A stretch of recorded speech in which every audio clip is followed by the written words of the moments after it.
अच्छा, अब ये चैप्टर कौन सा है बिजनेस स्टडीज का? ऑर्गेनाइजिंग। ऑर्गेनाइजिंग। इससे पहले मैंने क्या कराया था? प्लानिंग। प्लानिंग। तो प्लानिंग में सिद्धार्थ कोई डिफिकल्टी तुम्हारी?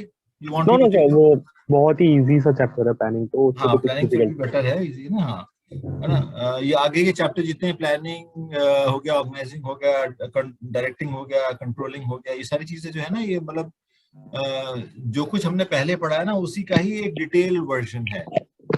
Yes sir. ठीक है, चलो। अब ये ऑर्गेनाइजिंग से क्या समझते हो आप? ऑर्गेनाइजिंग से ओके, ऑर्गेनाइजिंग से होता जैसे कि मतलब अगर मैं लूँ कि अगर मेरी शॉप है, ओके, हाँ, तो उसके अंदर जितने भी गुड्स हैं, जो भी आर्टिकल्स है जिसको जो मुझे सेल करने हैं, तो हाँ, अगर मैं उन सारे आर्टिकल्स को, उन सारे गुड्स को अगर ऑर्गेनाइज करके रखूंगा, मुझे पता रहेगा कौन सी चीज कहाँ है, मैं एकदम सबको सिमिलर चीजों को एक जगह रखूंगा, उनकी कॉम्प्लीमेंट्री चीजों को एक जगह रखूंगा, तो करेक्ट। उससे क्या होगा कि मेरी काम में एक्यूरेसी, टाइम बचेगा, और मैं जल्दी से वो सामान, क्योंकि मुझे पता है वो कहाँ पे, तो मैं उसको जल्दी से अपने कस्टमर को प्रोवाइड करा पाऊंगा, तो ऐसा ऐसा चीज। बिल्कुल ठीक है, बिल्कुल ठीक, वेरी गुड। इशिता बेटा, आप बताओ, इसमें थोड़ा सा कुछ ऐड करना चाहोगे आप ऑर्गेनाइजिंग में? एक ऑर्गेनाइजेशन पर्सपेक्टिव से बताओ, ऑर्गेनाइजिंग, एक ऑर्गेनाइजेशन कंपनी के पर्सपेक्टिव से ऑर्गेनाइजिंग का क्या मीनिंग होता है? फर्स्ट, ऑर्गेनाइजिंग का मतलब होता है कि हम एक पर्टिकुलर चीज को उनकी जगह पे रखा है, और ऑर्गेनाइजेशन के पॉइंट ऑफ व्यू से कि जैसे कि हम एक पर्टिकुलर का डिपार्टमेंट बनाते हैं, जैसे एक परचेजिंग डिपार्टमेंट, सेल्स डिपार्टमेंट, और ये सब ऑर्गेनाइज करके रखता है कि हमारे पर्टिकुलर बंदे जो परचेज का काम करेंगे या सेल्स का काम करेंगे, उनका एक पर्टिकुलर डिपार्टमेंट किया है, तो हमें हर डिपार्टमेंट को एक ऑर्गेनाइजिंग वे में लगाया है। और हाँ, हमारे जो भी उसमें ऑर्गेनाइजेशन में यूज हो रहे प्रोडक्ट्स, जैसे रॉ मटेरियल, मशीनरी, तो उनको भी अपनी जगह पे ऑर्गेनाइज करके रखना, organising. Correct, correct, correct, to some extent yes, you are right. But actual definition ये है कि organisation provides a framework where duties are identified, definite tasks are allocated to suitable person and interrelationship of personnel are made certain। मतलब ये हुआ कि ये जो आपने बताई, यस बिल्कुल ठीक बताया। मैं उसमें ऑर्गेनाइजेशन, अगर ऑर्गेनाइजिंग का मीनिंग की बात करें तो बिल्कुल ठीक बोल रहे हैं आप लोग ने। बट जब हम कंपनी के पर्सपेक्टिव में बात करते हैं, जब कंपनी के एज अ होल की बात करते हैं, तो हमने प्लानिंग कर ली, ठीक है। अब प्लानिंग करने के बाद हमें ये तो क्या कहते हैं, इस प्लान को एग्जीक्यूट करना है, करेक्ट। अगर हमें इस प्लान को एग्जीक्यूट करना है तो कोई तो लोग करेंगे, तो कौन क्या करेगा, ये चीज तो हमें जब तक हम डिफाइन नहीं करेंगे तब तक लोगों को समझ में ही नहीं आएगा। Are you getting what I am trying to say? मैं ये कहना चाह रहा हूं ये कि भाई प्लानिंग तो हो गई मेरी, ठीक है। अब उस प्लानिंग के बेसिस के पर मैं उसको एग्जीक्यूट करने के लिए ऑर्गेनाइज तो करूंगा। मतलब ये हुआ कि जब तक मैं ऑर्गेनाइज नहीं करूंगा कि मेरे को ये जो प्लानिंग को मैं, इसमें कौन कौन से मेरे टास्क बन रहे हैं और ये कौन करेगा।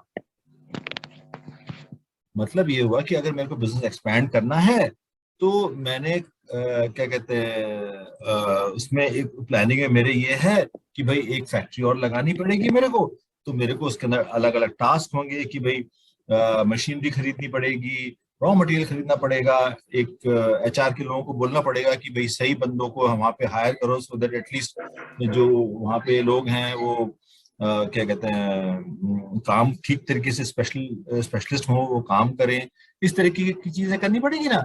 तो जो ऑर्गेनाइजेशन क्या करता है कि एक फ्रेमवर्क, फ्रेमवर्क का मतलब होता है कि एक स्ट्रक्चर बना के दे देता है जिसके अंदर सारी ड्यूटीज आइडेंटिफाई होती हैं, तो सारे टास्क डिफाइन हो जाते हैं। जो जो भी टास्क बने होते हैं कि ये टास्क ये करेगा, ये टास्क ये करेगा, ये टास्क ये करेगा, और आपस में उनका कोऑर्डिनेशन कैसे होगा ये भी एक ऑर्गेनाइज, जब हम ऑर्गेनाइज करते हैं कोई चीज तो ये डिफाइन करते हैं।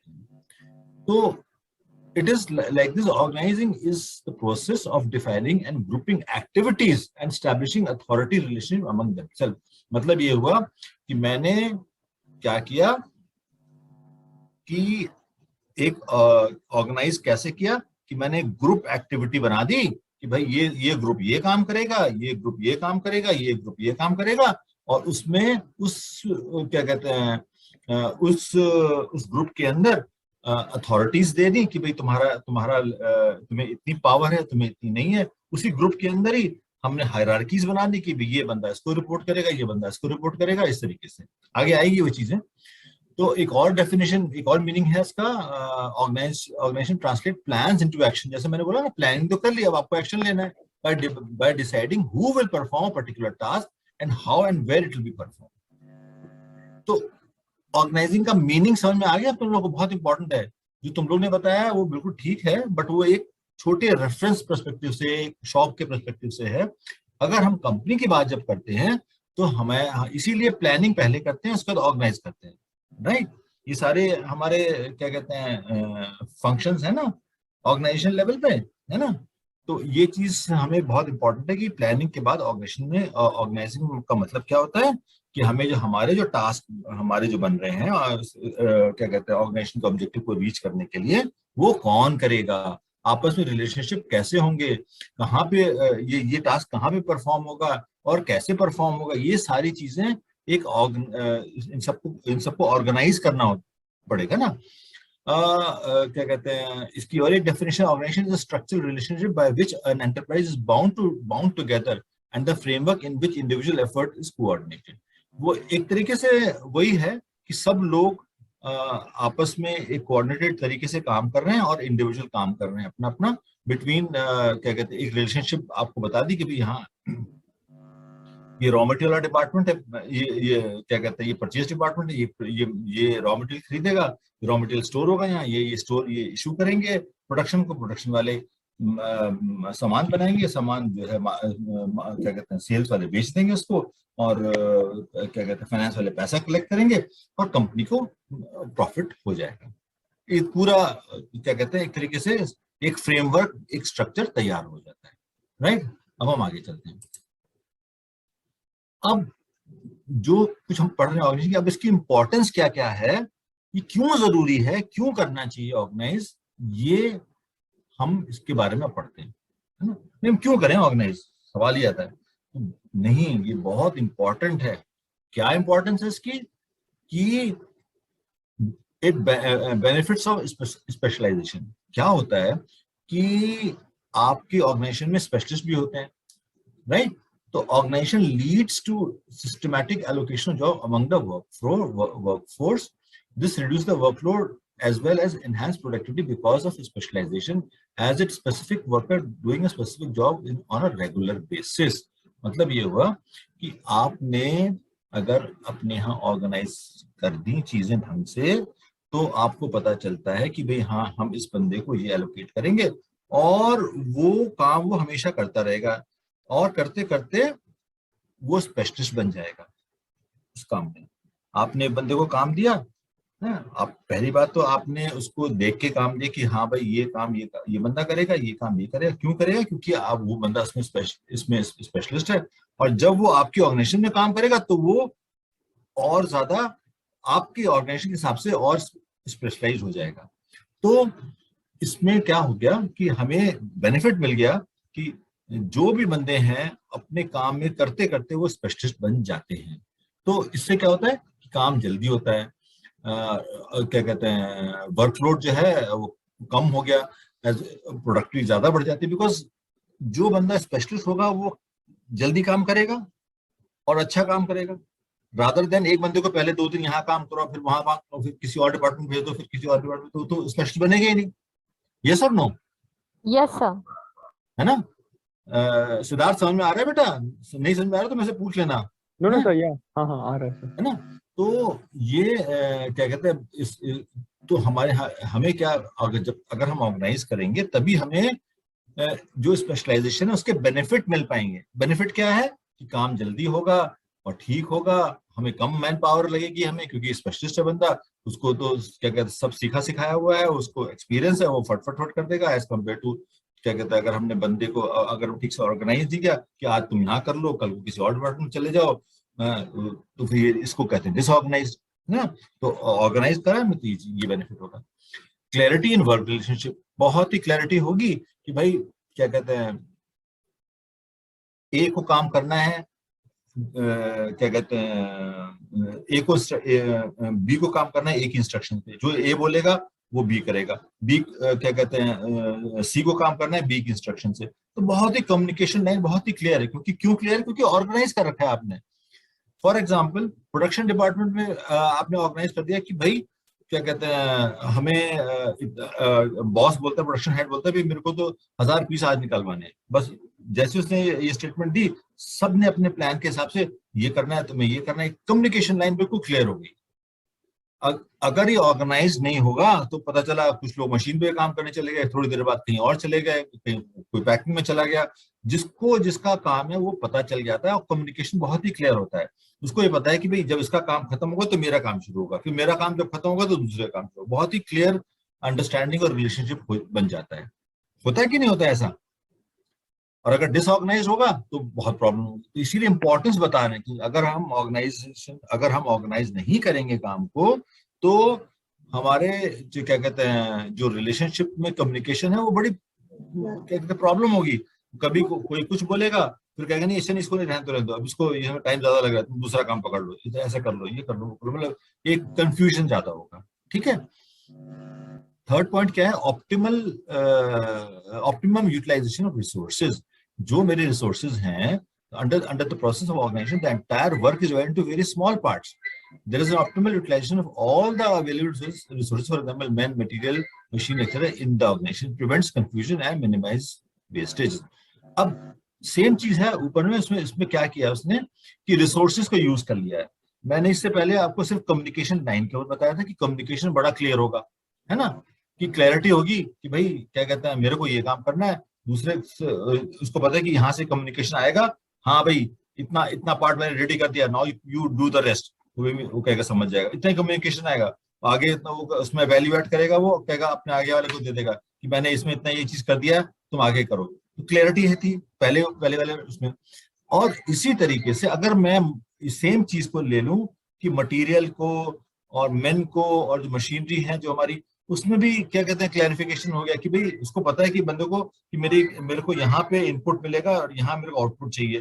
तो जो कुछ भी उसका क्या कहते हैं जो भी वो काम कर रहा है स्पेशलाइज तरीके से कर रहा है, वो उसको पूरा यूटिलाइज करेगा, रादर देन कंफ्यूजन में क्या कहते हैं उसने आधा यूज किया फिर छोड़ दिया बीच में, फिर कहीं और चला गया लाइक दिस। तो इससे क्या होगा कि अगर वो इस तरह से डिसऑर्गेनाइज तरीके से होगा तो बहुत वेस्टेज हो जाएगा, लोग नए नए लोग आ जाएंगे, स्पेशलाइजेशन नहीं होगा तो डिसऑर्गेनाइज होगा कि आज तुम यहाँ पे कर लो, कल तुम वहां पे कर लो, इस तरीके से। तो ये सारी चीजें जो हैं ये अगर डिसऑर्गेनाइज होंगी तो बहुत वेस्टेज होगा, मटेरियल का भी और मैन पावर का भी। कभी कुछ कोई काम कर रहा है, कभी कोई कुछ और काम कर रहा है। तो इस वजह से ये चीज क्या कहते हैं जो अगर आप ऑर्गेनाइज करोगे तो आप हर बंदे का, हर अपने रिसोर्सेज का ऑप्टिमम यूटिलाइजेशन कर सकते हो।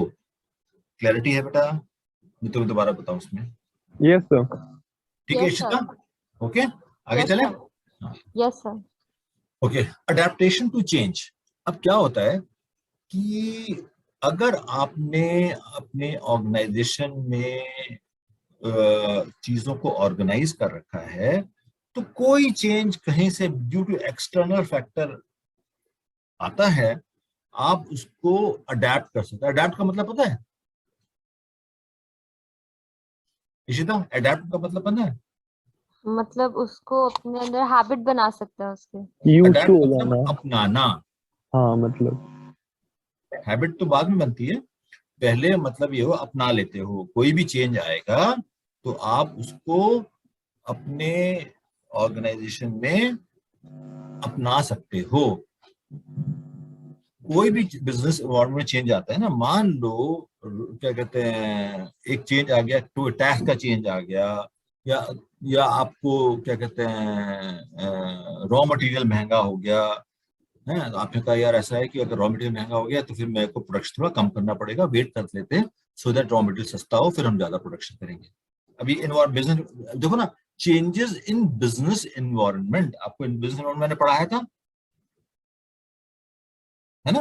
बिजनेस एनवायरनमेंट याद है यस आपको? सर। Yes sir. तो क्या बोलता है वो कि the process of organising allows the business enterprise to accommodate changes in the business environment. It allows organisation structure to suitably modify and revise interrelationship amongst managerial level to pave way for smooth transactions. मतलब ये हुआ कि अगर किसी वजह से कोई change आ रहा है बिजनेस एनवायरनमेंट की वजह से जो आपके बिजनेस में इम्पैक्ट कर रहा है, तो अगर आप ऑर्गेनाइज्ड हैं तो आप इस चेंज को एब्जॉर्व कर लेंगे, इस चेंज को अडेप्ट कर लेंगे, इस चेंज को अपना लेंगे. कैसे अपनाएंगे? बिकॉज ऑफ आपका ऑर्गेनाइजेशन स्ट्रक्चर इतना स्ट्रांग है कि आप उसको मॉडिफाई कर सकते हैं उस चेंजेस के बेसिस के ऊपर कि अच्छा ये चेंज हो गया, चलो भाई उसमें कह देंगे, आप कह देंगे भी ठीक है यार, इसमें जो है आप ये सपोज करो रॉ मटेरियल कॉस्ट बहुत हाई हो गई. आपने इसको कहा कि नहीं यार ऐसा करते हैं कि अभी हमारे पास 5 मैनेजर करते हैं इस काम को, हम इसमें से 3 को ही रखते हैं, 2 को जो है हम एक एक्सटर्नल काम में मार्केट में लगा देते हैं, या इस तरीके की चीजों में आप उसको इंटरनली चेंजेस कर सकते हो बड़े आराम से. जो आपके क्या कहते हैं, जो आपके मैनेजर्स लेवल पे आपको कुछ भी चेंज करना है, नीचे के लेवल पे कोई भी चेंज करना है, वो आप बड़ी आसानी से कर सकते हो. किस लिए कर सकते हो? Because you are organised.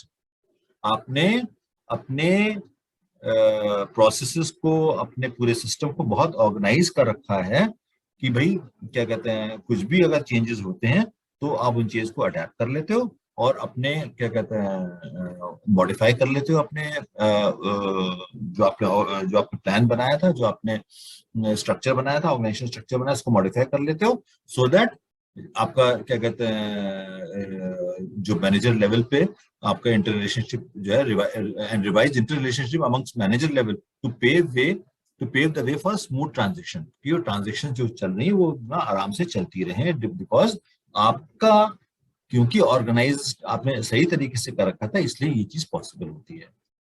ठीक है. Effective administration.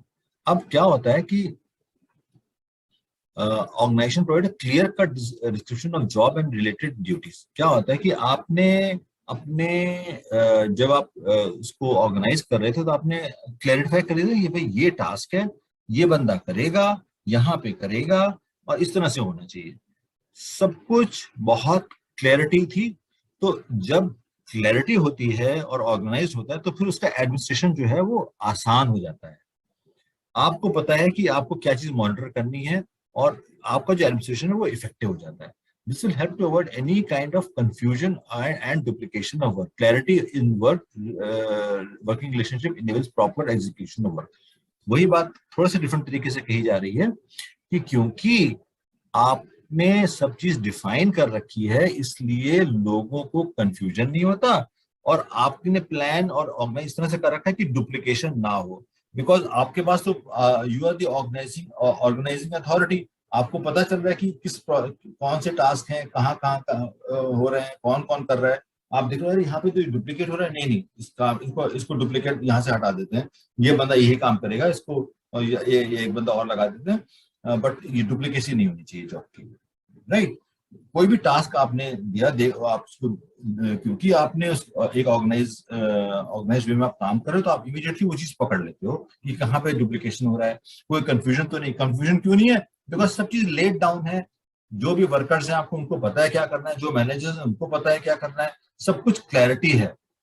अगर क्लैरिटी नहीं होगी, अगर आपने अपने ऑर्गेनाइज नहीं किया होगा ठीक से, तो फिर ये क्लैरिटी नहीं होगी, लोग अपना कंफ्यूजन होगा, कभी कोई कुछ कर रहा होगा, कभी हाफ चीज में छोड़ के चला जाएगा.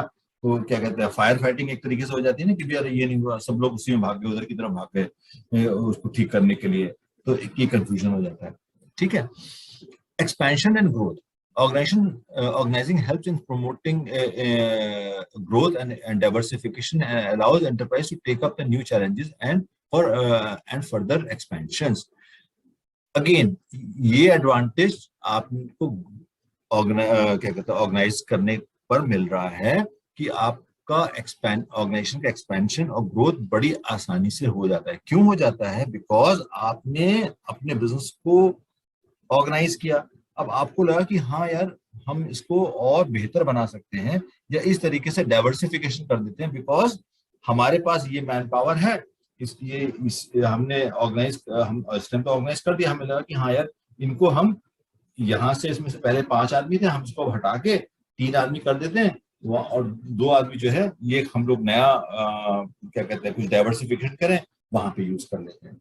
वो क्यों कर पाते हो? क्योंकि आपने जो कुछ भी हो रहा है आपके ऑर्गेनाइजेशन में उसको आपने अच्छी तरह ऑर्गेनाइज कर रखा है। आप देख पा रहे हो कि कौन क्या कर रहा है, डुप्लीकेसी नहीं हो रही है, एफिशिएंटली लोग काम कर रहे हैं। जहां पे आपको लग रहा है कि नहीं यार यहाँ पे तो हम क्या कहते हैं हम मैन पावर बचा सकते हैं और हम डाइवर्सिफाई कर सकते हैं, तो आप डाइवर्सिफाई कर लेते हो।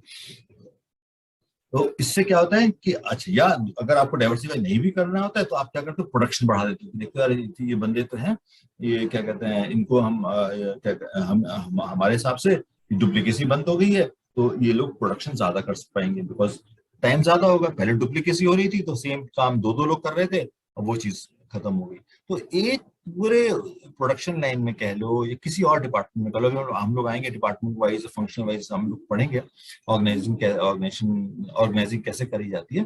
बट अभी जो मैं आपको बताना चाहता हूँ कि अगर आपने अपने आप को ऑर्गेनाइज कर रखा है तो ऑर्गेनाइजेशन ग्रो करती है और डाइवर्सिफिकेशन हो जाता है ऑर्गेनाइजेशन में। अगर आपकी रिक्वायरमेंट ऐसी है, कोई नया चैलेंज या कोई एक्सपेंशन करना है तो आप कर सकते हो, बिकॉज क्या है कि आपने अपनी ऑर्गेनाइजेशन को अच्छी तरह ऑर्गेनाइज कर रखा है। Right? Are you getting what I am trying to say? कोई इसमें प्रॉब्लम है तो बताओ, मैं दोबारा बता देता हूँ। No sir. ठीक है, आगे चले। Yes sir. Yes sir. अब भाई ये तो हमने आपको एडवांटेजेस बता दी कि भैया क्यों करना होता है, क्यों करना होता है। बिकॉज हमें एक्सपेंशन करना है तो प्रॉब्लम होती है, इफेक्टिव एडमिनिस्ट्रेशन हमारा स्ट्रांग रहता है, इससे कोई चेंज होता है वो हम कर सकते हैं, क्लैरिटी ऑफ वर्क होती है, ऑप्टिमल यूटिलाइजेशन ऑफ रिसोर्सेज होते हैं, स्पेशलिस्ट जो होते हैं उनके वो लोग स्पेशलिस्ट बन जाते हैं, इससे हमारी मैन पावर सेव होती है और क्या कहते हैं प्रोडक्टिविटी एनहांस होती है, ये सारी चीजें। ये सब तो उसकी इंपॉर्टेंस हो गई। लेकिन इंपॉर्टेंट बात है कि भाई करना कैसे है, ये प्रोसेस कैसा होता है, क्या होता है, उसको हम अगर अपने ऑर्गेनाइजेशन में करना पड़ेगा तो हमें क्या क्या स्टेप्स लेने पड़ेंगे कि हम इस प्रोसेस को अपना सकें। हम अपने ऑर्गेनाइजेशन कैसे करेंगे, हमें ये तो समझ में आ गया कि भाई होता क्या है, हमें ये भी समझ में आ गया कि इसकी इंपॉर्टेंस क्या है, पर उसको करें कैसे, सबसे बड़ा सवाल ये है। तो जो ऑर्गेनाइजेशन प्रोसेस है वो ये 4 स्टेप्स का प्रोसेस है। Identification and division of work पहला स्टेप, डिपार्टमेंटलाइजेशन दूसरा step, assignment and allotment of duties तीसरा स्टेप, और एस्टैब्लिशिंग रिपोर्टिंग रिलेशनशिप ये चौथा स्टेप। बहुत ही सिंपल है, कुछ भी नहीं है। जब आपने प्लानिंग करी, प्लानिंग के बाद आपने ऑर्गेनाइज करो, तो हम ऑर्गेनाइजेशन में क्या करते हैं, और जब हम ऑर्गेनाइज करते हैं क्या करते हैं कि सबसे पहले हम लोग वर्क को आइडेंटिफाई करते हैं ना। The first step in the process of organizing involves identifying and dividing the work that has to be done in accordance with the previously determined plans. जो हमने पहले प्लान बनाए थे उसके बेसिस के ऊपर आप जो है क्या कहते हैं आइडेंटिफाई करते हो एंड डिवाइड करते हो वर्क को। अब जैसे फॉर एग्जांपल मैंने फिर वो एग्जांपल ले रहा हूँ कि आपने अपने प्लान में कहा था भाई एक नई फैक्ट्री डालनी है हमें, तो आपने आइडेंटिफाई किया कि भाई इसके लिए क्या क्या टास्क इन्वॉल्व होंगे, आपने सारा आइडेंटिफाई, फिर ये इसके आइडेंटिफाई किया कि इसको हम इस टास्क को डिवाइड कर देते हैं, ये टास्क ये करेगा, ये टास्क ये करेगा, ये टास्क ये करेगा। करते नहीं करते हैं? तो सबसे पहला हमारा काम होता है क्या कहते हैं identification and division of work. Work को डिवाइड कर देना, आइडेंटिफाई करना पहले फिर डिवाइड करना। The work is divided into manageable activities so that duplication can be avoided and the burden of work can be shared among the employees. तो ultimately इस identification and division of work में जो step 1 है, इससे भी एक तरीके से 2 प्रोसेस हो गए, सब प्रोसेस हो गए, if I can say that. सब प्रोसेस क्या हुआ, पहले तो आप आइडेंटिफाई करो कि कौन कौन से आपके क्या कहते हैं टास्क करने हैं, उसके बाद उसको डिवाइड करो जो आपकी मैन पावर है उसमें, कि भाई ये बंदे, ये प्रोडक्शन का बंदा प्रोडक्शन करेगा, फाइनेंस का बंदा फाइनेंस हैंडल करेगा, मार्केटिंग का बंदा मार्केटिंग करेगा, सेल्स का बंदा सेल्स करेगा, लाइक इस तरीके से, right. The work is divided into manageable activities. अब क्या होता है कि जो भी वर्क है उसको हम एक्टिविटीज में इसलिए डिवाइड करते हैं क्योंकि एक्शन एक्टिविटीज में ही है। ये वर्क करना है, तो आप क्या करते हो कि क्या कहते हैं अपने जब आप ऑर्गेनाइजेशन जब आप ऑर्गेनाइज कर रहे होते हो तो प्रोसेस में आप आइडेंटिफाई करते हो कि भाई ये टास्क, ये एक्टिविटी इसकी ये टास्क है, ये एक्टिविटी इसकी ये टास्क है, सो दैट जब आप एलोकेट कर रहे होगे तो आप इंश्योर कर पाओगे कि भाई अच्छा पर्सन ए आप ये टास्क करो, पर्सन बी आप ये टास्क करो, कहीं भी डुप्लीकेशन नहीं है, क्योंकि आपके जब टास्क में डुप्लीकेशन नहीं है तो एलोकेशन में डुप्लीकेशन नहीं होगा। यस और नो? करेक्ट बेटा, समझ में आ रहा है? Yes sir, yes, yes sir. Sir. आ रहा है ना, सिंपल है, कुछ जिसमें कुछ है नहीं कि भाई आपने क्या क्या आइडेंटिफाई किया टास्क को, उसके बाद उसको डिवाइड कर दिया वर्क को, है ना। फिर उसका डिपार्टमेंटलाइजेशन। अब डिपार्टमेंटलाइजेशन क्या होता है कि जब once the work has been divided into small and manageable activities, then those activities which are similar in nature are grouped together. This facilitates specialization. This grouping process is called departmentalization. The most common way of grouping the jobs and departments are functional department and divisional department. अब देखो, आपने सारे task अपने यहाँ पहले क्या कहते हैं, आपने वो आइडेंटिफाई किया, वर्क आइडेंटिफाई किया, उसके बाद उसको आपने डिफरेंट टास्क के अंदर डिवाइड कर दिया। टास्क में क्या होता है, एक्शन होता है, समझे बेटा? बड़ा इंपॉर्टेंट बात है कि जो आप क्या कहते हैं एक्टिविटीज करते हो, जो आप एक्शन लेते हो, वो क्या कहते हैं जिसमें एक्शन होता है आपका। एक once work has been divided into small manageable activities and then and those activities are similar in nature and grouped together. जो एक्टिविटीज है, फॉर एग्जांपल कि HR एक्टिविटीज हैं, तो आपने अपने यहाँ पे आपने कहा कि भाई ठीक है हम 2 फैक्ट्री लगाएंगे, 2 फैक्ट्री में क्या कहते हैं एक जगह दोनों में क्या कहते हैं HR फैक्ट्री भी, HR के बंदे भी हमें हायर करने हैं, सेल्स के बंदे भी हायर कर रहे हैं। तो आपने बेसिकली देखा जाए तो 2 अलग अलग फैक्ट्रीज के लिए अलग अलग टास्क बनाए हैं, क्योंकि एक मान लीजिए किसी और चीज की फैक्ट्री है, प्रोडक्ट ए की फैक्ट्री, एक प्रोडक्ट बी की फैक्ट्री है तो वो अलग, लेकिन कुछ टास्क कॉमन भी होंगे। सेल्स की टीम कॉमन हो सकती है, HR की टीम कॉमन हो सकती है। तो आपने क्या किया कि उनको जो है वो सब एक जगह, एक टास्क को एक जगह इकट्ठा कर लिया कि हाँ भाई HR की एक्टिविटीज ये टास्क है। अब आप क्या करोगे, सिंपल एक HR का बंदा जो स्पेशलिस्ट है उसको हायर करोगे, उसे कहोगे भाई तुम्हें फैक्ट्री ए के लिए भी बंदे लेने हैं, फैक्ट्री बी के लिए भी लेने हैं, ठीक है। तो बेसिकली अल्टीमेटली क्या हुआ, आपका एक HR डिपार्टमेंट फॉर्म हो गया ऑटोमेटिकली, क्योंकि वो डिपार्टमेंट जो है वो केटर कर रहा है, वो क्या कहते हैं उन लोगों के लिए काम कर रहा है, आपकी अलग अलग फैक्ट्रीज के लिए, पूरी कंपनी के लिए। तो आपने क्या किया कि फंक्शनल वाइज डिपार्टमेंट बना दिए। सेल्स का बंदा है, उसको बोलना, वो आप कहते हो उसको भी तुम्हें ऐसा है, ये हमारे टास्क हैं, इसमें ये तुम्हें बेचना है, ये बेचना है, ये बेचना है, ये बेचना है।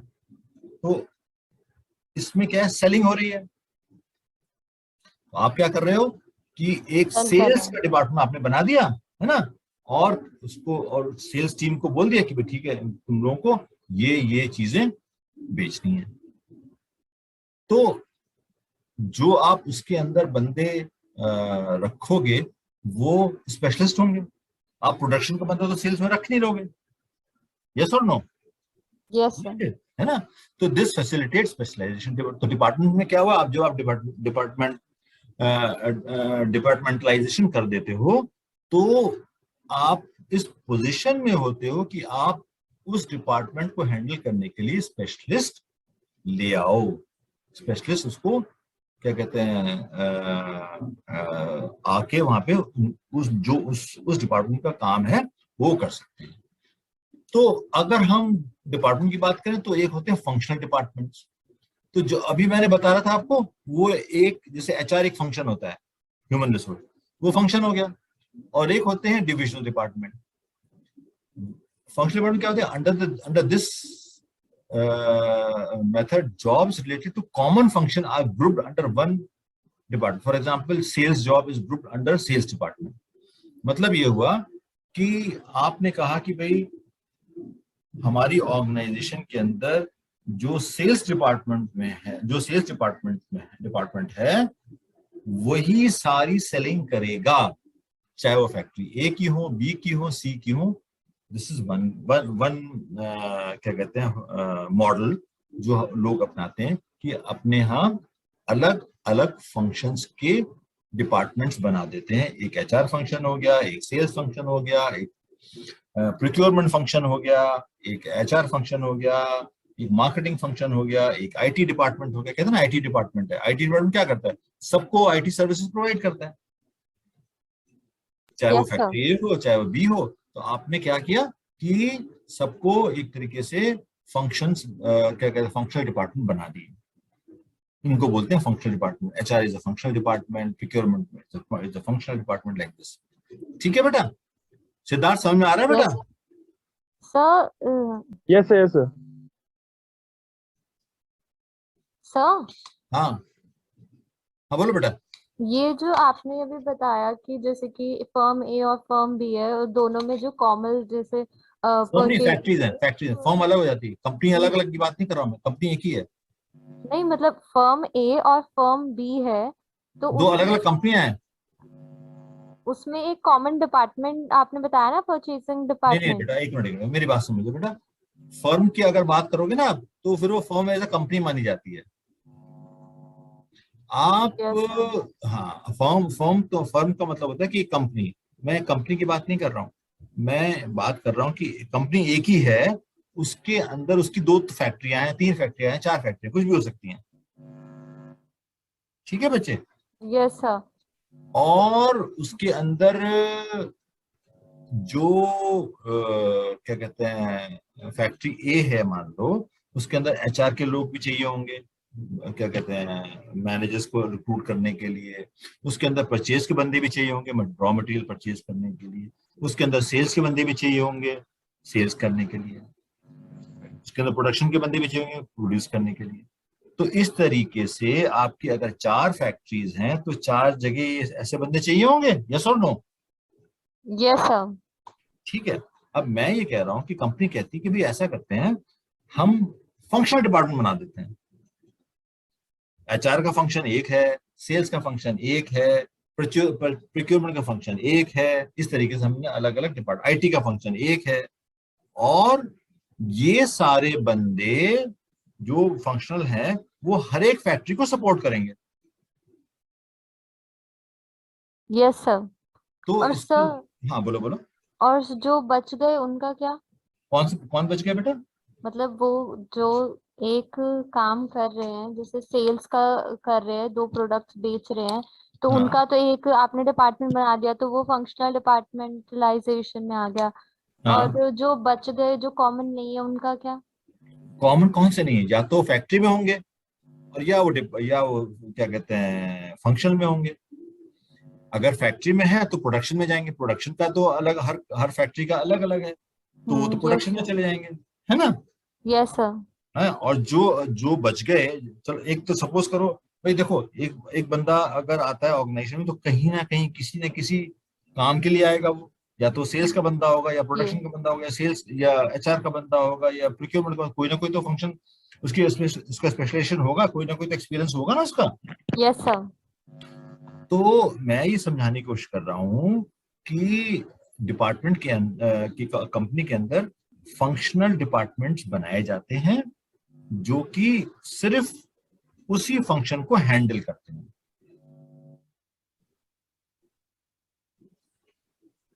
कॉमन फंक्शन को। उस कॉमन फंक्शन को। मैं तुम्हें फिर दोबारा बताऊं? सही सर, वो मत समझा रहे सर, सिर्फ एग्जाम्पल सर, हैं? सिर्फ एग्जाम्पल। एग्जाम्पल बता रहा हूँ, चलो। हाँ। एग्जाम्पल ये है कि मेरे पास एक कंपनी है जिसके अंदर की चार फैक्ट्रियां हैं। ठीक है? उन चार फैक्ट्रियों के अंदर मटेरियल बनता है मेरा, क्या कहते हैं, मैं एक उसमें मैं रेफ्रिजरेटर्स बनाता हूँ। ठीक है? अब मैं उन 4 फैक्ट्री में रेफ्रिजरेटर जब बनाता हूँ तो मेरे को ये मेरी फैक्ट्रीज जो हैं वो अलग अलग लोकेशंस पे हैं। तो एक फैक्ट्री के अंदर मेरे को क्या क्या चाहिए होगा उसको चलाने के लिए? गुड्स चाहिए होंगे उसके, हैं? मतलब वो कंपनी को, मतलब जो वो प्रोडक्शन करेगी जिस चीज का, उसके गुड्स चाहिए होंगे। हाँ। और मैन फिर पावर में क्या क्या चाहिए होगा? पावर में स्टाफ, वर्कर्स, हाँ। और क्या चाहिए होगा? और फिर मशीन जो उसको हाँ, बनाएंगी। मशीन चाहिए होंगी। और क्या चाहिए होगा? देन रॉ मटेरियल भी तो चाहिए होगा ना? मतलब रॉ मटेरियल था रॉ ये मटेरियल सारा। चाहिए होगा। अच्छा, हम्म। अब इसी तरीके से सारी चीजें, ये जो तुमने चीजें बताई हैं, ये उन 4 फैक्ट्री को भी चाहिए होंगी हाँ, ओके। जो बाकी 3 बची। हम्म। ठीक है। तो एक तो तरीका यह है कि भाई हम फैक्ट्री को बोल देते हैं कि भाई तुम अपना अपना क्या परचेज वाला बंदा, HR वाला बंदा, सेल्स वाला बंदा, सब तुम लोग अपने अपने ऑर्गेनाइज कर लो। ओके। ठीक है। तो हमारे तो टॉप मैनेजमेंट का तो रोल ही खत्म हो गया फिर। ठीक है, वो अपने आप करते रहेंगे, अपने आप वो बेचते रहेंगे। दूसरा मॉडल ये है कि मैंने क्या किया, जो जो मेरा HR फंक्शन था, या जो मेरा सेल्स का फंक्शन था, या जो मेरा प्रोक्योरमेंट का फंक्शन था, वो मैंने सेंट्रलाइज कर दिया। ओके। मैंने क्या किया कि जो मैंने एक सेल्स का बंदा हायर किया, उसको हम्म। कहा कि भाई तुम्हें सिर्फ एक फैक्ट्री का माल नहीं बेचना, तुम्हें सारे फैक्ट्रियों का माल बेचना है। ओके। ओके। सेल्स टीम जो है वो सिर्फ सेल्स को देखेगी, HR टीम जो है वो सिर्फ HR को देखेगी। फंक्शन, उनका फंक्शन होता है ना, फंक्शन होता है कि मैं आपकी क्या है ना, फंक्शनल एक्सपर्टीज क्या है आपकी।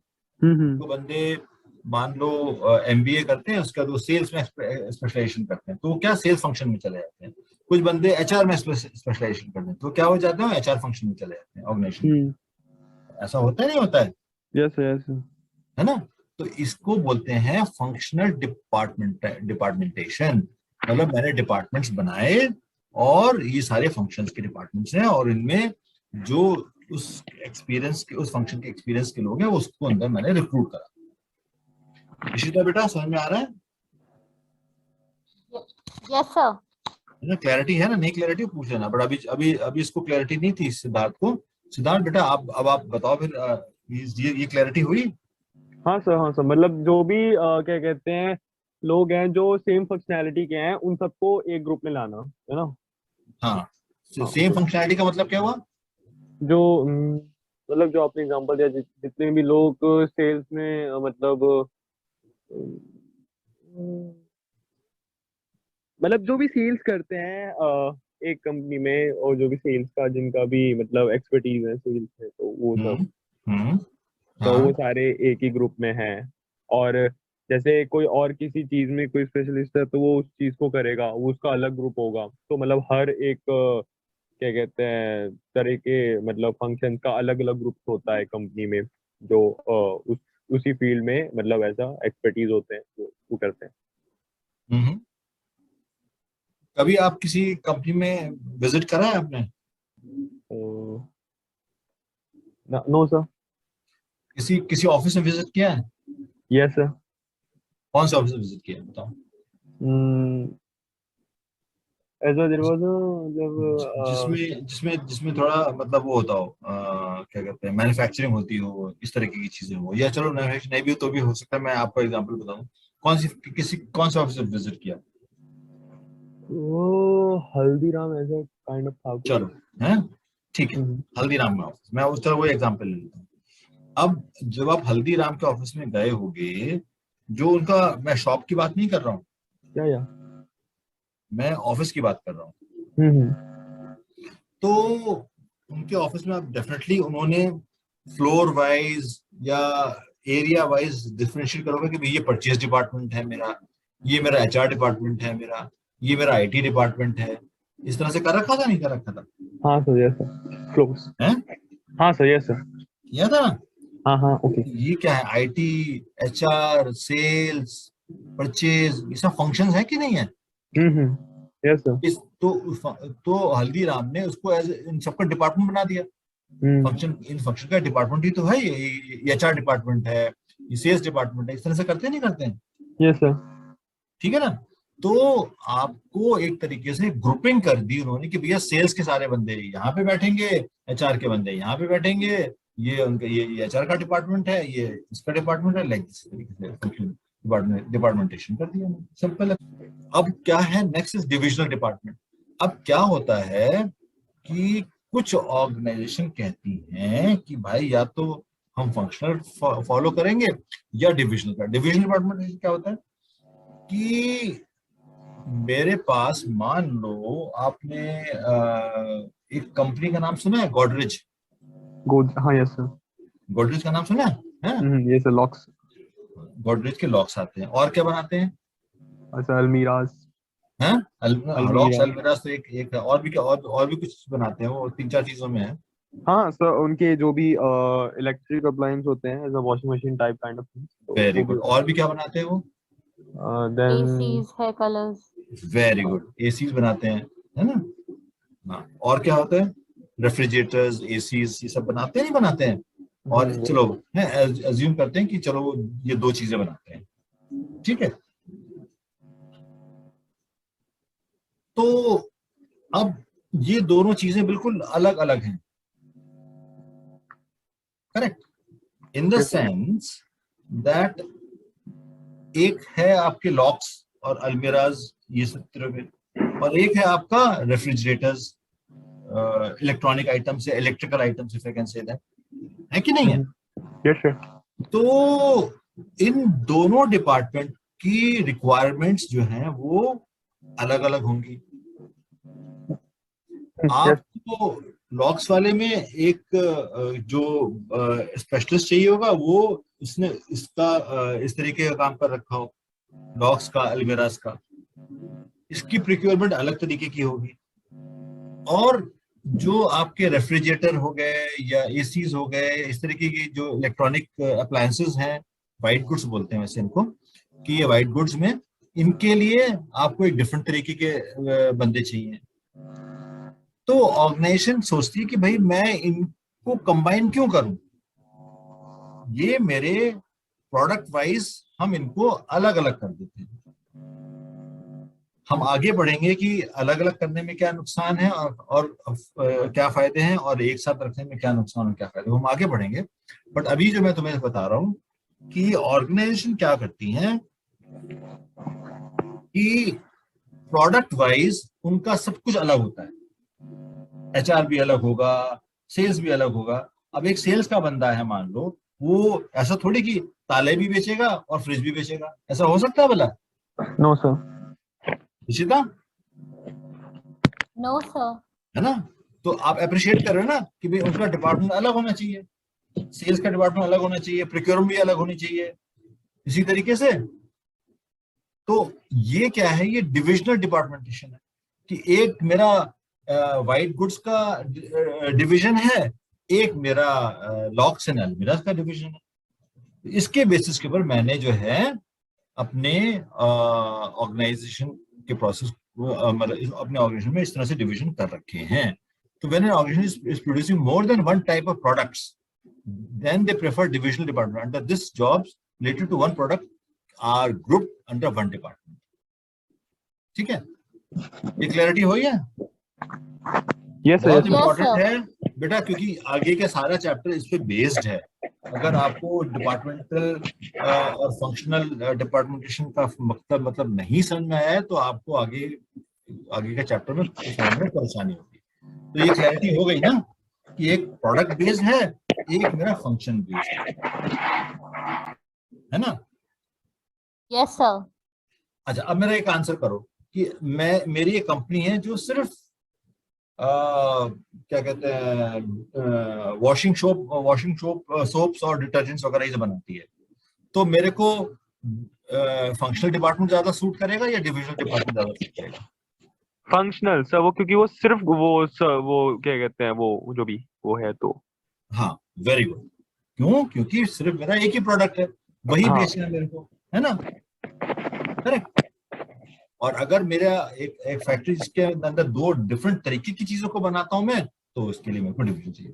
चलो, है ना, ठीक है, आगे चलते हैं वेरी क्विकली। ठीक है, अब उसके अंदर एक थर्ड स्टेप क्या था, assignment of duties. Once departments have been formed, each of them is placed under the charge of an individual.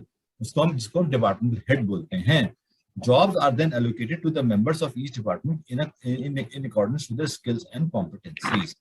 The work must be assigned by giving job description according to the capability of the person to whom the work is given. देखो बेटा, अब ये आपका पहले तो आपने departments बना लिए। अब एक बार डिपार्टमेंट बन गए तो फिर आप एक बंदे को कहते हो भैया आप तुम इसके इंचार्ज हो, कल को कोई प्रॉब्लम होगी तो हम तुम्हारे से बात करेंगे, तुम्हारे नीचे डाउन द लाइन हम बात नहीं करेंगे। तुम्हें अपने डिपार्टमेंट में बंदों को ड्यूटी असाइन करनी है, उनको जॉब्स एलोकेट करनी है। वो बंदा क्या करता है, वो बंदा पहले जॉब डिस्क्रिप्शन बनाता है कि भाई हाँ मेरे डिपार्टमेंट में मेरे को एक बंदा, जैसे एचआर डिपार्टमेंट ही ले लो कि एक बंदा चाहिए होगा जो कि मेरे को रिक्रूटिंग एजेंसी से बात करे, एक बंदा मेरे को चाहिए होगा जो कि सीवीज को लेगा, उसको अलग अलग करेगा, फिर इंटरव्यू वो करेगा, ऑर्गेनाइज करेगा, फिर हम उसको सिलेक्शन करेंगे, फिर उसको ज्वाइन करेगा बंदा, फिर उसको हम क्या कहते हैं उसकी ऑनबोर्डिंग करेंगे, इस तरीके से होगा। तो वो अपने डिपार्टमेंट में वो इस तरीके के लोगों को रखेगा ना जो कि इस चीज में एक्सपर्ट होंगे। Yes sir. इससे पहले वो सब कुछ पहले प्लान कर लेगा ना कि ये टास्क करने हैं, ये चीजें करनी है, राइट? Yes sir. तो जो बंदा ये काम करेगा उसको उसका जॉब डिस्क्रिप्शन मतलब पता क्या होता है, इसको जेडी भी बोल देते हैं कभी कभी शॉर्ट फॉर्म में। उसे क्या करना है जॉब में उसकी? हाँ, हम उसकी रिस्पॉन्सिबिलिटीज होंगी, क्या उसका रोल होगा, क्या रिस्पॉन्सिबिलिटीज होंगी, ये सब जॉब डिस्क्रिप्शन में आता है। जब क्योंकि जो बंदा क्या कहते हैं, जो बंदा मैं ले रहा हूँ वो मैं इंश्योर करूंगा कि भाई ये चीजें करनी, क्या ये बंदा कर पाएगा या नहीं कर पाएगा। मैं ऐसे थोड़ी कि हाँ भी चलो आ जाओ इंटरव्यू के लिए, चलो हमारे ये खाली है तो क्या कहते हैं तुमने हाँ भी तुम क्या कर सकते हो बताओ कि सर मैं ये कर सकता हूँ। नहीं, हम उल्टा करते हैं, हम पहले जॉब डिस्क्रिप्शन बनाते हैं, उसके बाद बंदे को एलोकेट करते हैं उसके लिए कि हाँ भी ये हमें चाहिए। तभी तो जब भी कोई वैकेंसी होती है तो उसमें जॉब डिस्क्रिप्शन डिफाइन करा जाता है कि भाई हमें ये बंदा चाहिए जो कि इतने साल का एक्सपीरियंस हो, ये क्वालिफिकेशन हो, वो ये 10 चीजें काम कर सकता हो, तभी हमें चाहिए। किसी बंदे ने मान लो सब कुछ उसका क्वालिफिकेशन मैच कर रही है, एक्सपीरियंस मैच कर रही है, पर जॉब डिस्क्रिप्शन में देखा नहीं यार ये तो मैंने काम किया ही नहीं है, तो वो अप्लाई भी नहीं करेगा। अगर अप्लाई कर भी देता है तो ऑर्गेनाइजेशन उसको नहीं लेगी। क्यों? क्योंकि मेरा जॉब डिस्क्रिप्शन पहले से डिफाइंड है। समझ में आ रहा है बेटा? Yes sir. सिद्धार्थ सर दोबारा समझा दो। हाँ दोबारा बता देता हूँ। देखो क्या होता है, पहले डिपार्टमेंट बन गया तुम्हारे, एग्जाम्पल हैं? एग्जाम्पल, अच्छा एग्जाम्पल बता रहा हूँ मैं। मेरे पास मैंने एचआर डिपार्टमेंट बना लिया अपना, यहाँ तक क्लियर है? Yes sir. अब एचआर डिपार्टमेंट के क्या क्या फंक्शंस होते हैं?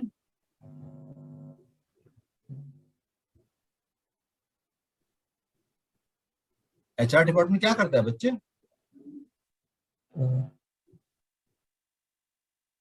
ऐसा था? पता एचआर का मतलब समझते हो?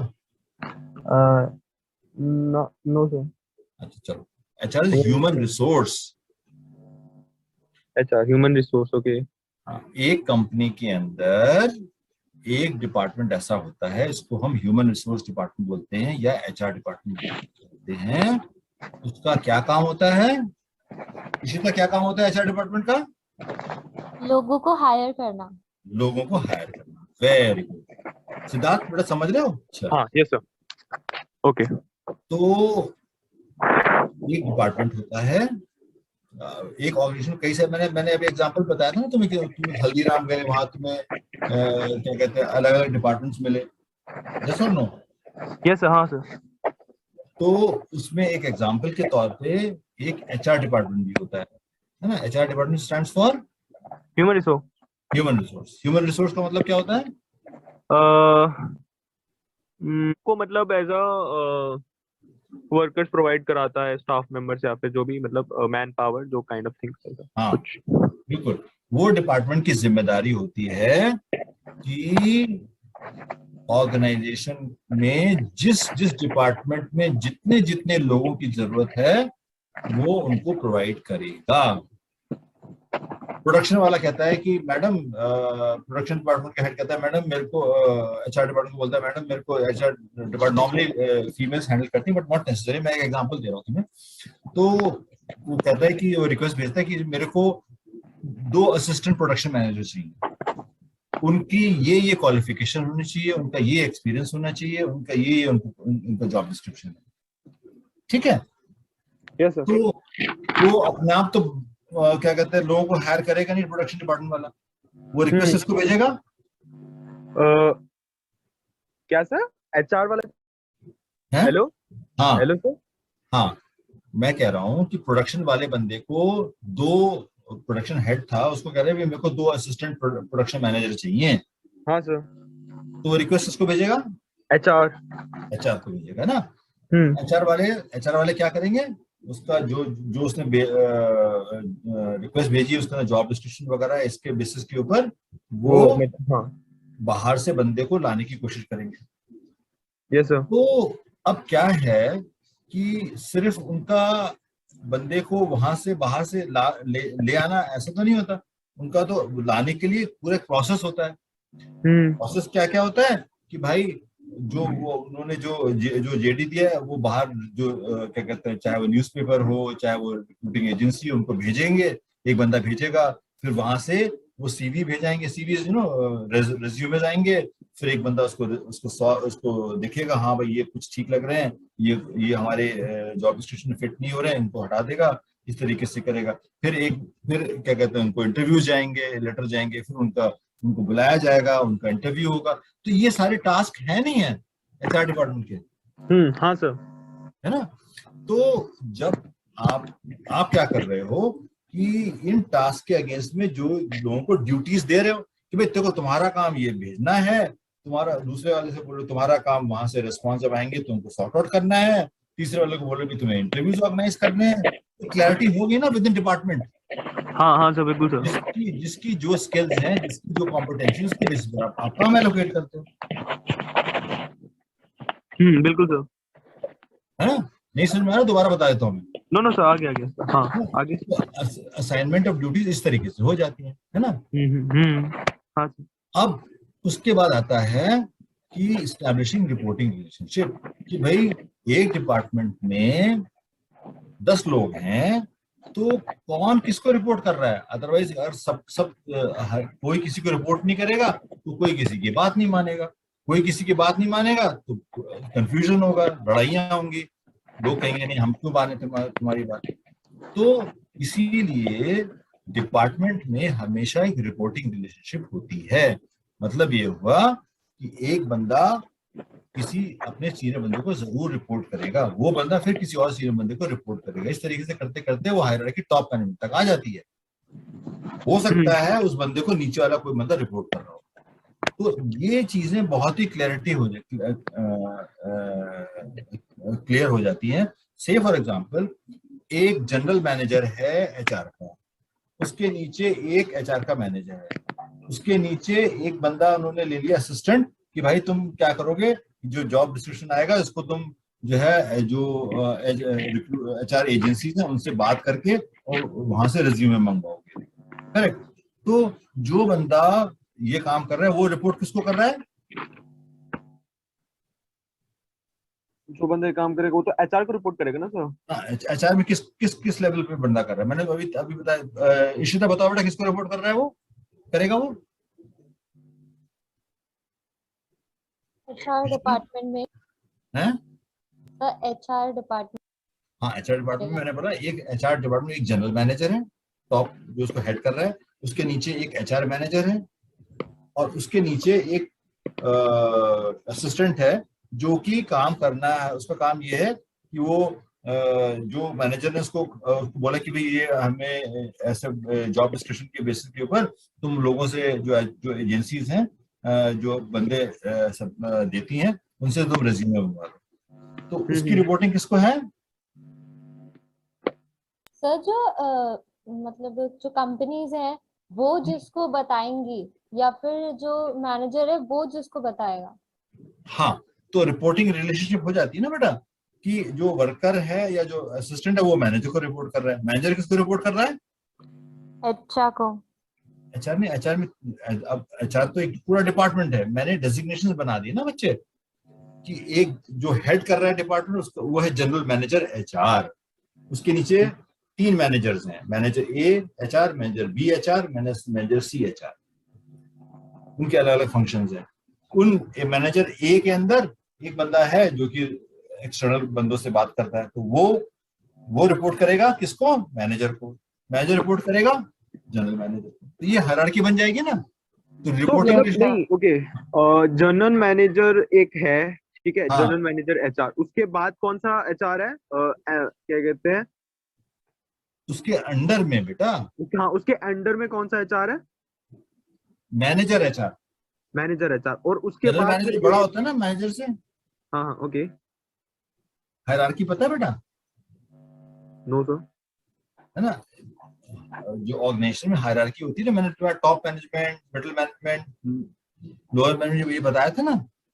हाँ सर, हाँ हाँ। उसके अंदर ये होता है ना कि जो टॉप मैनेजमेंट है वो क्या कहते हैं, डायरेक्टर्स और वाइस प्रेसिडेंट्स एंड प्रेसिडेंट्स ये सब होते हैं, सीईओ ये सब होते हैं। जो नीचे होते हैं वो जनरल मैनेजर, मैनेजर्स, इस तरह के लेवल होता है। फिर नीचे फिर वर्कर्स होते हैं, all that, supervisors, supervisory level बोलते हैं इसको।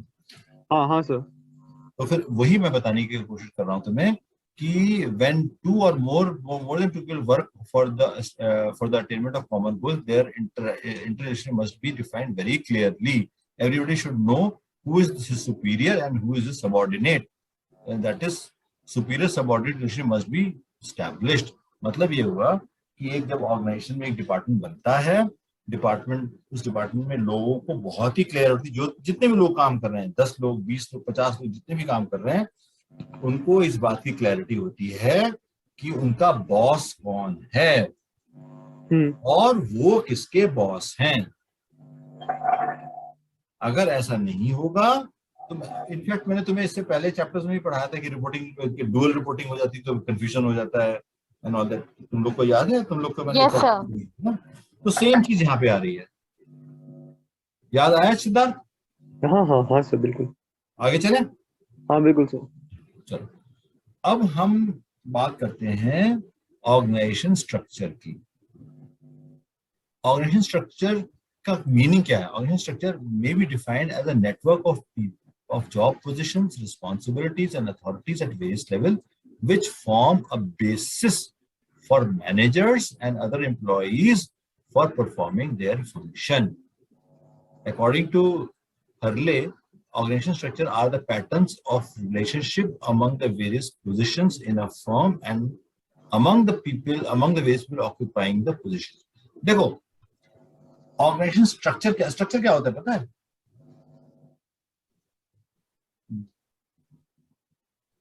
स्ट्रक्चर का मीनिंग पता है सिद्धार्थ? स्ट्रक्चर के तो वैसे सर अलग अलग तरह के मीनिंग होते हैं सर। हाँ, ऑर्गेनाइजेशन जो स्ट्रक्चर होता है, जो मैं एक जेनेरिक मीनिंग पूछना तुम्हारे से। ओके, ऑर्गेनाइजिंग स्ट्रक्चर कि वो किस तरीके से। हाँ, क्या सर? हाँ, देखो स्ट्रक्चर मतलब ढांचा, हाँ मतलब वही। है ना? तो ये कहना चाह रहे हैं कि organisation structure may be defined as a network of job positions. अब एक ऑर्गेनाइजेशन में अभी इमेजिन करो कि एक स्ट्रक्चर है जिसके अंदर की जॉब पोजीशंस डिफाइंड है कि ये सब करनी है, ये रिस्पॉन्सिबिलिटीज हैं, ये अथॉरिटीज हैं, इस तरीके का। ये एक तरीके से सब आपने एक तरीके से उसको पूरा जाल समझ लो, पूरा नेटवर्क उसका आपने ऑर्गेनाइजेशन के अंदर फैला रखा है कि ये डिपार्टमेंट्स होंगे, इसके अंदर इनकी ये जिम्मेदारियां होंगी, इसके अंदर क्या कहते हैं इनकी जो बंदे होंगे उनकी ये रिस्पॉन्सिबिलिटीज होंगी, ये उनके ऑथराइजेशन होगा, इनकी क्या कहते हैं ऑथराइजेशन लेवल होगा, इस तरीके से। सो दैट जैसे ही आप बंदे को वहां पे फिक्स करो, उसको सब चीज क्लियर हो जाए कि भाई ये उसकी अथॉरिटी है, ये उसका लेवल है, ये उसकी रिस्पॉन्सिबिलिटीज हैं, ये जॉब पोजीशन यस सर। है ना। इशिता क्लियर है ना बेटा? अच्छा ओके, आगे चलें। इसके बाद होता है स्पैन ऑफ मैनेजमेंट। अब it refers to number of subordinates that can be effectively managed by a manager's superior to determine the levels of management in the structure. This determines the level of management in the structure. Narrow span of management results in tall structure, whereas wide span results in flat structure. अब देखो, ये चीज थोड़ी सी समझने वाली है कि अगर मैं एक अपनी ऑर्गेनाइजेशन के अंदर दो बंदों एक मतलब बहुत सारे ग्रुप्स बना दूं कि ये बंदा इसको रिपोर्ट कर रहा है, मतलब बहुत सारी पोजीशंस बना दूं कि एक डिप्टी मैनेजर है, एक जनरल मैनेजर है, एक असिस्टेंट मैनेजर है, इस तरीके से बहुत सारी हायरार्की बना दूं, तो क्या होगा कि जो मेरा ऑर्गेनाइजेशन स्ट्रक्चर जो बनेगा वो मेरा टॉल बनेगा, लंबा बनेगा, लंबाई में बनेगा। क्यों बनेगा कि जो बंदे हैं वो एक दूसरे जो डिफरेंट लेवल्स पे रिपोर्ट कर रहे हैं, तो सारी जो वर्टिकली वो बड़ा लंबा स्ट्रक्चर हो जाएगा। ओके, है ना। Narrow span of management results in tall structure, मतलब क्या हुआ कि मैंने एक काम किया कि भाई ठीक है, ये 5 लोग हैं, इसको एक बंदे को रिपोर्ट करेगी, फिर इस तरीके के 5 लोग फिर एक दूसरे को रिपोर्ट करेंगे, एक के ऊपर मैंने एक तरीके से स्ट्रक्चर बनाता चला गया। एक मॉडल ये है, और दूसरा मॉडल ये है कि मैंने क्या करा कि भाई जितने भी मेरे क्या कहते हैं, मैंने पोजीशंस ही बहुत कम रखी कि जो हेड करेगा वो जनरल मैनेजर होगा, उसके नीचे से मैनेजर होगा और उसके नीचे असिस्टेंट। तो मेरे क्या हो गया, फ्लैट स्ट्रक्चर हो गया। फ्लैट कैसे स्ट्रक्चर हो गया कि पोजीशन ही 3 है, GM, manager and assistants. Yes sir. तो कुछ असिस्टेंट एक मैनेजर को रिपोर्ट करेंगे, वो मैनेजर को रिपोर्ट करेगा, बस। तो मैनेजर कई हो सकते हैं, असिस्टेंट्स भी बहुत सारे हो सकते हैं, लेकिन बहुत क्लैरिटी होगी। ये जो मेरा स्ट्रक्चर बना ये थोड़ा फ्लैट बना है ना, वाइड बना है ना। Yes sir.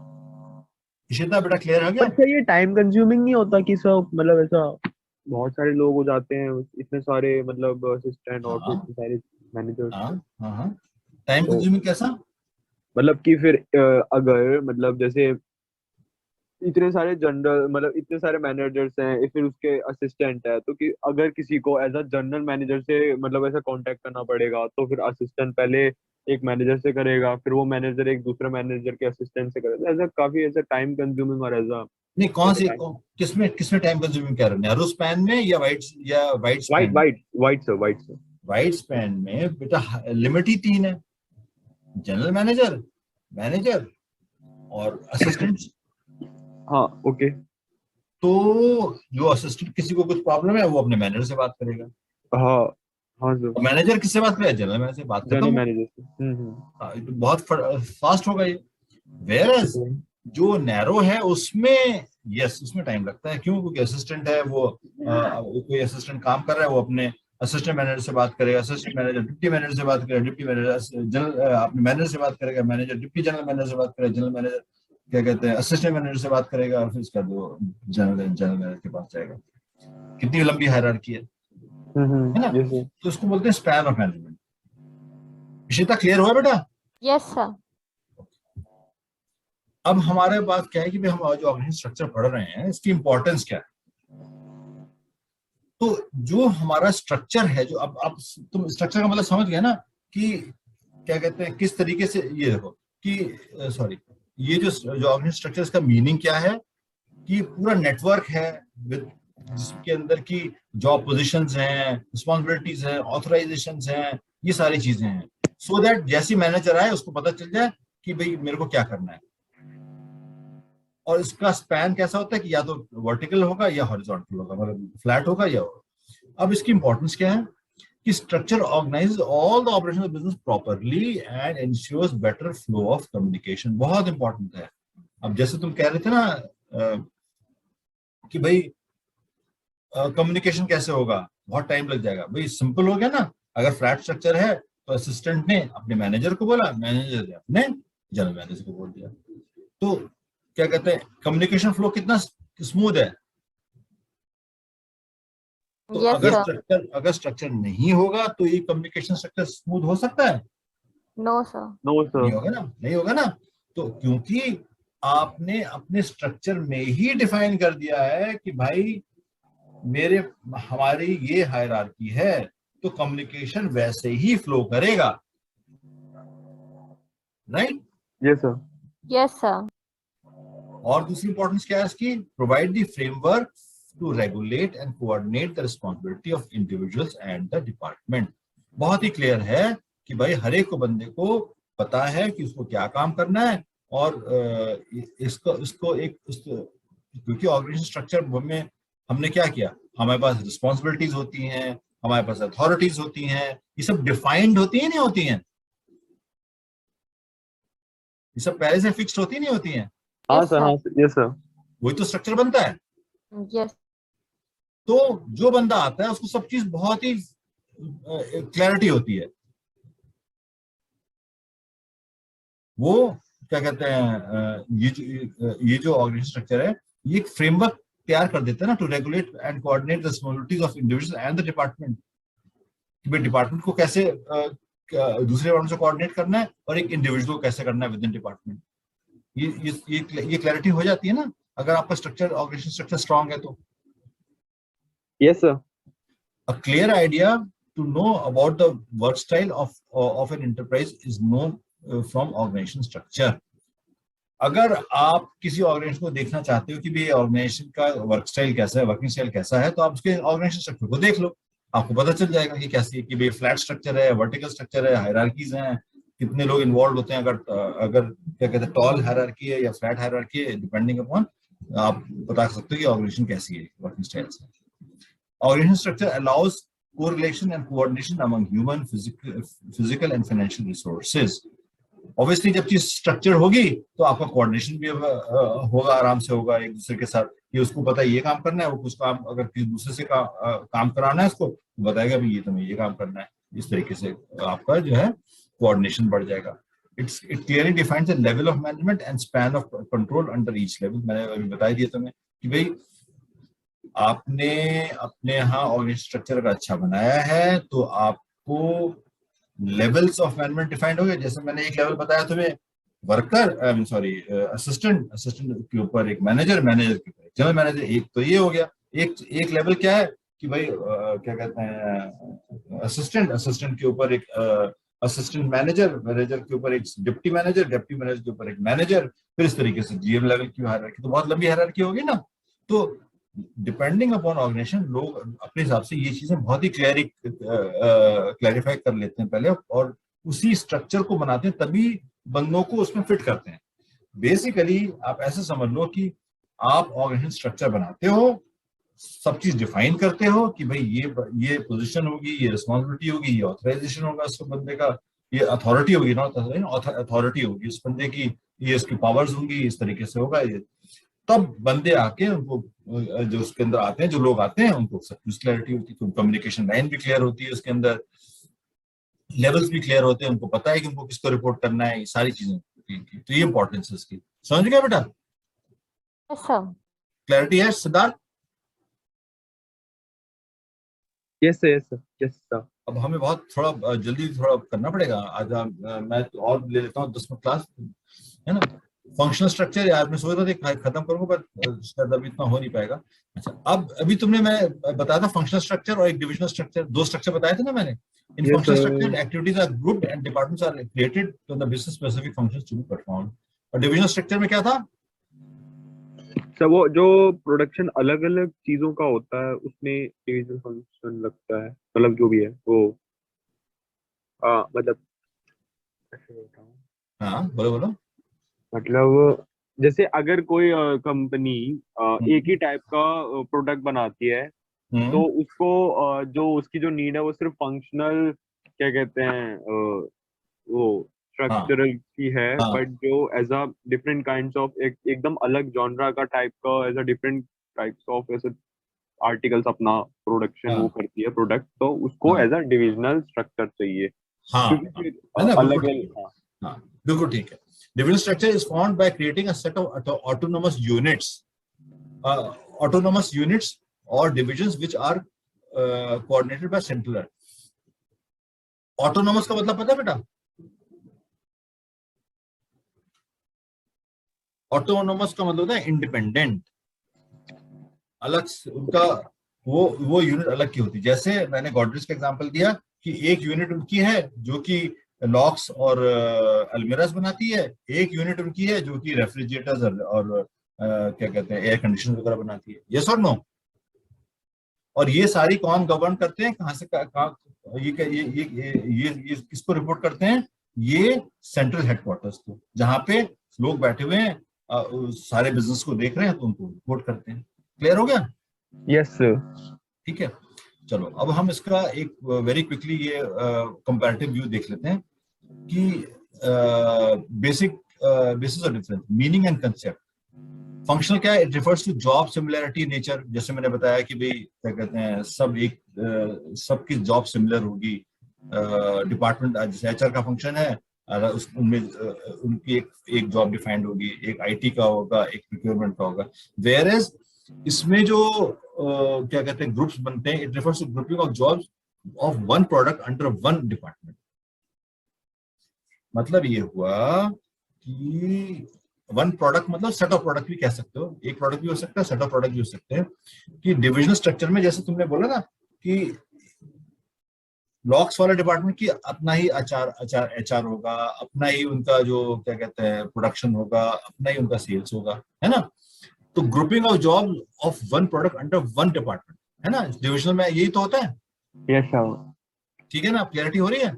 Formation is based on basis of work, formation based on basis of product and is supported by function.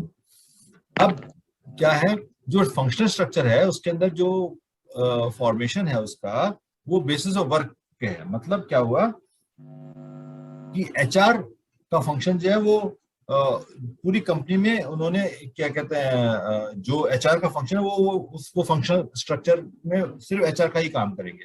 उनका जो बेसिस है वो एचआर को मेन रख के कि पूरी ऑर्गेनाइजेशन को मेरे को एचआर की नीड्स सप्लाई करनी है। वेयर अगर मैं डिवीजन स्ट्रक्चर की बात करूं तो वो प्रोडक्ट को ऊपर रखते हैं और उसके बेसिस के ऊपर सारे फंक्शन काम करते हैं। एचआर भी उसी बेसिस पे काम करेगा। सेम एग्जांपल, जो एचआर है वो क्या कहते हैं जो लॉक्स वाले एरिया है, जो लॉक्स का यूनिट है, उनके लिए वो उस हिसाब से वर्क करेगा। वो जो रेफ्रिजरेटर का वाला डिवीजन है उसका एचआर डिफरेंट तरीके से वर्क करेगा। तो क्या है, प्रोडक्ट ऊपर हो गया और फंक्शंस के नीचे आगे नहीं आ गए। Yes sir. इशिता सर ठीक नहीं समझ में आ रहा तो मैं दोबारा बता देता हूँ। सर समझ आ रहा है। ठीक है। Specialisation in functional structure, specialisation of job is required for function. In divisional structure function specialisation of product is required. दो अलग अलग चीजें हैं। एचआर का फंक्शन है वो मैं एचआर का एक पूरी ऑर्गेनाइजेशन के लिए बंदा चाहिए, ले लूंगा मैं, कोई प्रॉब्लम नहीं है। अगर मैं डिविजनल स्ट्रक्चर में फिट कर रहा हूँ एचआर बंदे को, तो उसको क्या कहते हैं उस पर्टिकुलर प्रोडक्ट या प्रोडक्ट्स के बारे में एचआर कैसे बिहेव करता है वो पता होना चाहिए। मतलब ये हुआ कि अगर मैं एचआर का बंदा लॉक्स वाली फैक्ट्री में ले रहा हूं तो मेरे को इंश्योर करना पड़ेगा कि हाँ इसने जो है इस तरीके के रिक्रूटमेंट्स कर रखे हों जो कि क्या कहते हैं हमारे इस यूनिट में फिट हो सके। ऐसे ही अगर उसका इलेक्ट्रॉनिक डिवीजन है, इलेक्ट्रिकल डिवीजन है, वहां पे उस तरीके। तो आपको बेसिकली जो स्पेशलाइजेशन है बंदे का वो आपका एक में प्रोडक्ट बेस्ड होता है, एक में जेनरिक होता है। रिस्पॉन्सिबिलिटी कैसी होती है? Difficult to fix responsibility on a department, easy to fix responsibility for performance. क्या होता है अगर हम रिस्पॉन्सिबिलिटी की बात करें तो जो फंक्शनल स्ट्रक्चर होता है उसके अंदर मुश्किल होती है। क्यों? क्योंकि आप फिक्स नहीं कर पाते हो कि किसकी क्या कहते हैं, अगर कुछ प्रॉब्लम होती है तो क्या कौन रिस्पॉन्सिबल है इसके लिए। वेयर एज जो प्रोडक्ट बेस्ड होती है, मान लो एक पर्टिकुलर यूनिट अच्छा नहीं कर रहा है तो आप कहते हो भाई ये यूनिट का एचआर या प्रोडक्शन या सेल्स ठीक नहीं है। वेयर एज जो मेरा रेफ्रिजरेटर वाला डिवीजन है उसका बड़ा अच्छा है। तो वहां पे आपको फर्क पड़ता चल गया ना, आप रिस्पॉन्सिबिलिटी फिक्स कर सकते हो ना। और अगर मान लो सिंपल फंक्शनल वो होता तो आप फिक्स नहीं कर पाते, ये फर्क होता है। Managerial development. Functional structure is difficult as such functional manager has to report to the top management. Divisional structure is easier as such autonomy as well as chance of perform multiple functions helps in managerial development. देखो बेटा, यही है कि जो managerial development है, जो एक manager का क्वालिटीज का डेवलपमेंट है, जो फंक्शनल स्ट्रक्चर में क्या होगा, वो सीधा टॉप मैनेजमेंट को रिपोर्ट करेगा। एक फंक्शनल हेड है, वो सीधा टॉप को रिपोर्ट करेगा। वेयर एज जो डिविजनल स्ट्रक्चर के अंदर क्या होगा, जो मैनेजर का डेवलपमेंट वो काफी आसान होगा। बिकॉज क्या है कि उसको जो परफॉर्म करने के चांसेस हैं वो एक पर्टिकुलर डिवीजन में मिल रहे हैं, एक पर्टिकुलर एरिया में मिल रहे हैं। उसका जो जो जो स्पैन है, वो कहते हैं ना कि कुछ लोग कहते हैं छोटी कंपनी में काम करो तो ज्यादा सीखने को मिलेगा, और अगर आप बड़ी कंपनी में काम करोगे तो एक डिपार्टमेंट में काम करोगे तो आपको उतना ही सीखने को मिलेगा। फंक्शन डिफरेंस समझ गए बेटा? जो डेवलपमेंट है वो फंक्शनल अगर स्ट्रक्चर होगा कंपनी के अंदर, तो मैनेजर को उसी फंक्शन में ही क्या कहते हैं मतलब उतना ही समझ में आएगा उसको, और क्या कहते हैं उसको सीधा टॉप मैनेजमेंट को रिपोर्ट करना है तो सीधा उसको जो उसका एरिया उतना ही वो उसमें फंक्शन में काम करे। एचआर वाला है तो प्योरली एचआर का फंक्शन वहीं पे क्या कहते हैं उसमें अगर फंक्शन स्ट्रक्चर है तो वो सीधा एचआर का फंक्शन ही अपना करता रहेगा। वेयर एज अगर डिविजनल स्ट्रक्चर है तो it is easier as autonomy as well as chance to perform multiple functions helps in managerial development. अब क्या होता है, क्योंकि डिविजनल स्ट्रक्चर छोटा होता है as compare to functional structure, तो वहां भी जो मैनेजर हैं वो मल्टीपल टास्क भी परफॉर्म कर सकते हैं। एक सेल्स वाला बंदा वो कहता है ठीक है जी, मैं एक सेल्स मैनेजर कहता है कि वो देख, क्योंकि आपकी जो डिविजनल स्ट्रक्चर है वो थोड़ा सा कॉम्पैक्ट है, आपस में कोऑर्डिनेशन से वो एक दूसरे को सीख सकते हैं। क्यों? क्योंकि जो सेल्स वाला बंदा है वो कभी सपोज करो प्रोक्योरमेंट वाले के पास से इंटरेक्ट करता है तो उसको उसके बारे में पता चलता है। क्यों वो ऐसा क्यों कर सकता है? बिकॉज वो छोटा स्ट्रक्चर डिविजनल स्ट्रक्चर होता है वो थोड़ा कॉम्पैक्ट होता है, छोटा होता है, तो उसके लर्निंग के चांसेस काफी हो जाते हैं। Cost, since there are no duplication over cost incurred is less, hence economical. Cost में कैसे फंक्शनल स्ट्रक्चर जो है वो ज्यादा हेल्पफुल होते हैं, कॉस्ट इफेक्टिव होते हैं। क्यों? कि आपने एक डिपार्टमेंट बना दिया, वही पूरी कंपनी का काम कर रहा है। एचआर का डिपार्टमेंट है, आईटी का डिपार्टमेंट है, प्रोडक्शन का डिपार्टमेंट है, इसका डिपार्टमेंट है। बट डिविजनल स्ट्रक्चर में क्या करते हैं, आपको एक यूनिट के लिए वो अलग अलग डिपार्टमेंट बनाने पड़ते हैं, तो बंदे ज्यादा चाहिए होंगे। यस और नो? Yes sir. तो इससे क्या होगा, कॉस्ट क्या होगी, जाएगी, बढ़ जाएगी, है ना। Coordination, all departmental heads work as per their discretion and it becomes difficult to establish coordination. अभी क्या होता है, जो फंक्शनल है कि भाई मैं तो अपने, मेरे को तो अपने डिपार्टमेंट का पता है, मैं तो वही काम करूंगा बस। जो डिपार्टमेंट हेड है वो क्या कहते हैं वो अपने हिसाब से काम करता है, क्योंकि उसका जो फोकस है वो डिपार्टमेंट के ऊपर है। तो कोऑर्डिनेशन जो है वो बहुत डिफिकल्ट हो जाता है बिटवीन टू डिपार्टमेंट्स, क्योंकि सारे डिपार्टमेंट वर्क अपनी डिस्क्रिप्शन में काम कर रहे थे। Whereas coordination is easy because all function related to a particular product are integrated in one department. क्या है कि जो डिविजनल फंक्शन स्ट्रक्चर होता है उसके अंदर उनका जो फोकस होता है वो प्रोडक्ट होता है, जो प्रोडक्ट्स होते हैं, तो आपस में उनका कोऑर्डिनेशन बहुत आसान होता है। उनको बाकी कंपनी से कोई लेना देना नहीं। कंपनी के पास अलग अलग यूनिट्स हैं, एक क्या कहते हैं गोदरेज तुम्हारे ये लॉक्स बनाती है, एक गॉडरेज के तुम्हारे वो बनाती है रेफ्रिजरेटर्स एंड एसी बनाती है, एक गॉडरेज सोप बनाती है, डिटर्जेंट्स एंड सोप, वो भी सुना है ना, गॉडरेज सोप सुने हैं तुमने, है ना? Yes sir. हाँ, तो तीन अलग, तो जो रेफ्रिजरेटर वाला डिवीजन है या व्हाइट गुड्स वाला डिवीजन है, उसको सोप वाले से कोई लेना देना नहीं, तो उनके आपस में बीच में कोऑर्डिनेशन बड़ा आसान होता है एज कंपेयर टू, अगर ये मान के चलो कि भाई एक ही पूरा डिपार्टमेंट, मतलब ये इनका डिविजनल फंक्शन स्ट्रक्चर होता कि भाई सिर्फ एक ही एचआर डिपार्टमेंट है, सिर्फ एक ही सेल्स डिपार्टमेंट, सिर्फ एक ही जो है वो तुम्हारा प्रोक्योरमेंट डिपार्टमेंट, तो प्रॉब्लम ज्यादा होती है ना। Suitability, it is suitable for all types of organisation, जो फंक्शनल स्ट्रक्चर है वो सारी ऑर्गेनाइजेशन के लिए सूट करता है, फेयर एज जो डिविजनल स्ट्रक्चर है वो सुटेबल फॉर मल्टी प्रोडक्ट और डाइवर्सिफाइड फर्म्स। जैसे मैंने गॉडरेज का एग्जांपल दिया सेम, कि भाई जिनके मल्टी प्रोडक्ट्स हैं, जिनके डाइवर्सिफिकेशन है, उनके लिए डिविजनल स्ट्रक्चर ज्यादा सूट करता है। यस और no? Yes yes sir. Sir. समझ में आया बेटा, है ना? Yes sir.